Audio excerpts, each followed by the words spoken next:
Okay, so nandito na naman tayo sa Dark and Light Side of Life episode 6, di ba? So this is the dark side card. Ito yung mga bagay na nagbibigay sa inyo ng mga suliranin sa buhay. Ito yung mga parte na dito nanggagaling, yung lahat-lahat ng kamalasan nyo, no? Problema ninyo, dito yon. Pero pinapaalam ko sa lahat-lahat, general reading ito. So, kung gusto niyo malaman yung sa inyo, magpa-full private reading po kayo at pwede po natin itong gamitin sa inyo.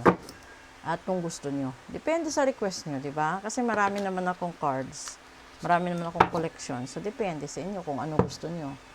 Okay? So, this is the light side or the light vibration. Ito yung mga blessings. Ito naman yung mga dahilan kung bakit kayo namalas. Okay. So, dito, kuha tayo dito tigta tatlong baraha. Tatlo. Okay, the first one, ay, Hermit. Second one, nandito na naman tayo sa Ten of Wands. And then the third card dito. Six of Pentacles. Okay, so ngayon, ito i-explain ko muna yung dark side natin.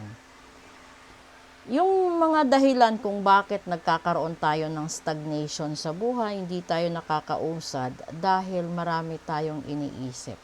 Ito yung panahon na napakalalim ng iniisip natin. Andi dito yung punto na hindi natin masabi sa lahat. May punto na nagsisisi tayo, may punto na alam natin mali desisyon natin.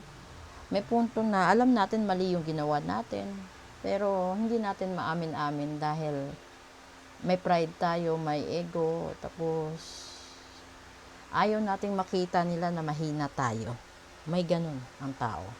And then, pero yung hindi nila alam, no, andi dito ka na nasasaksak ka na. This is ten of swords.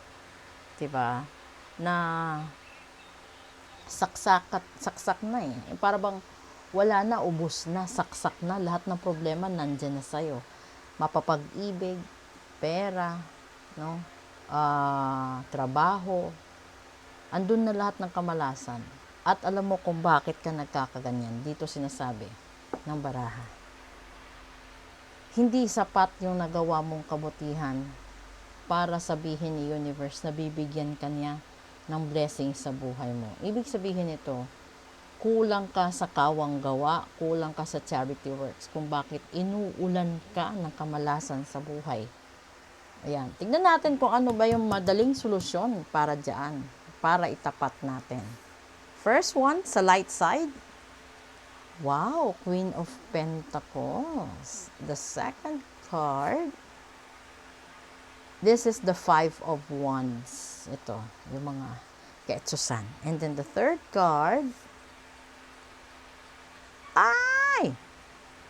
andi dito na naman tayo sa Six of Swords. Okay, so ibig sabihin nito, no,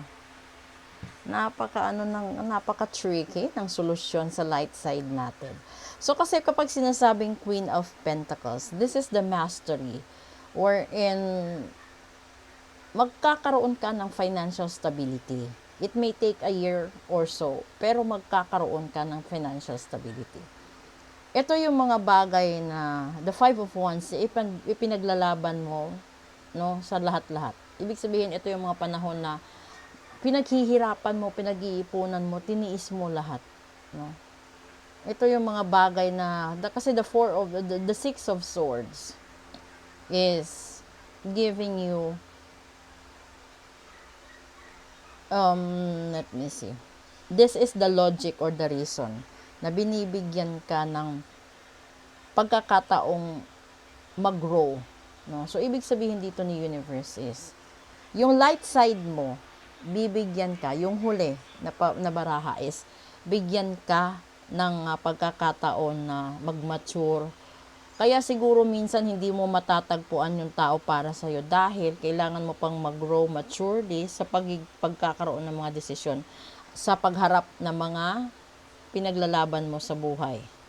So, sana, kung ikaw ay nasa ganitong sitwasyon na overthinking ka, no? Pakiramdam mo wala nang simpatya sa'yo, wala nang tumutulong sa'yo, tapos sinasabi pa ni universe na kulang ka sa mga ginagawang kabutihan, ibig sabihin, mas lamang yung kasalanan mo sa buhay. So, kaya pinipigilan lahat-lahat. Ngayon, kailangan mong ma-master, no? Kung yung buhay mo. Ito, masterin mo yung buhay mo sa pakikipaglaban sa mga pagsubok mo sa buhay.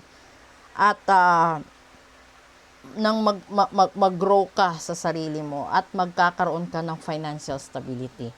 Kung ihahambing mo at ito at ihahalin tulad sa love story, binigyan ka ng pagkakataon na mamuhay muna mag-isa para malaman mo at mapag-aralan mo ang tamang landas at ang tamang pamamaraan kung paano labanan ang mga sakit na nararamdaman mo sa puso mo.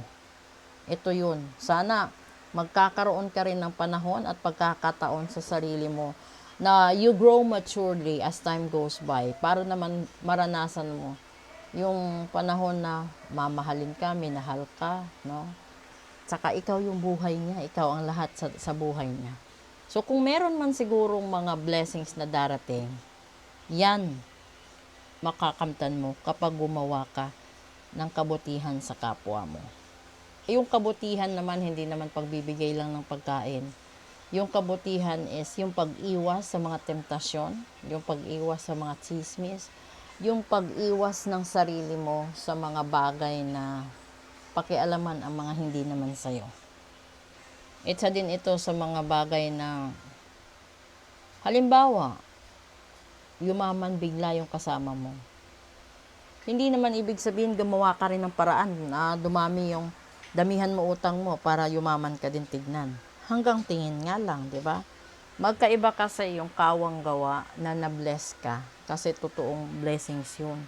Kesa naman nangutang ka para tignan ka at magmukha kang mayaman.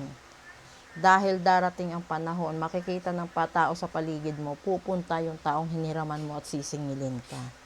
So, para maiwasan yun, pag-aralan mo paano labanan ang mga pagsubok at bayaran mo kung ano man ang dapat mong bayaran. Harapin mo ang dapat mong harapin. At kapag may tao kang pinangakuan, kausapin mo. Kung hindi mo kayang tuparin, humingi ka ng tawad. Nang sa ganon, parehong umusad ang buhay ninyo, parehong gumaan. Kasi hindi gagaan ang buhay ng isang tao hanggat may tao kang nasasaktan, may tao kang pinaasa, at may tao kang tinalikuran na matindi ang iyak, matindi ang lungkot dahil sa ginawa mong desisyon. So ngayon, kahit gaano ka pa katalino, gaano ka pa kamasipag, gaano ka pa kadedikado sa buhay mo, hindi ka magkakaroon ng ultimate blessing hanggat hindi mo napag-aralan ang mga pagkakamali mo noon at hanggat hindi mo natutunan ang mga bagay na dapat mong matutunan sa kasalukuyan. Never mong mararating ang hinaharap hanggat hindi mo natatanggap ang sarili mong pagkakamali, pagkukulang at sarili mong kakayanan. Dahil hindi tayo pareho at hindi tayo magkapareho. Magkaiba ang ugali, magkaiba ang patakaran. Higit sa lahat, magkaiba ang paniniwala, pero iisa lang ang Diyos. So, ang pinapanood ng Diyos kung sino ang gumagawa ng kabutihan at sino nagsasabi ng totoo, yun ang laging pinagpapala niya. Sa mga tao naman na gumawa ng kasalanan, yun yung mga taong binibigyan ng pagsubok para kahit papaano makabawi man lang sa mga nagawa nilang pagkakamali sa kapwa-tao, sa hayop, sa mga halaman, sa kalikasan, at lalong-lalo na sa Diyos. So sana maging magandang ehemplo itong mga episodes ko para magising yung mga taong matitigas ang ulo, ma-pride, ma-ego. Hindi kabawasan ang pag-amin sa kasalanan, hindi rin kabawasan sa pagkatao mo ang pag-amin kung mahal mo pa o hindi na ang taong iniwanan mo o tinalikuran mo. Okay? Good afternoon po.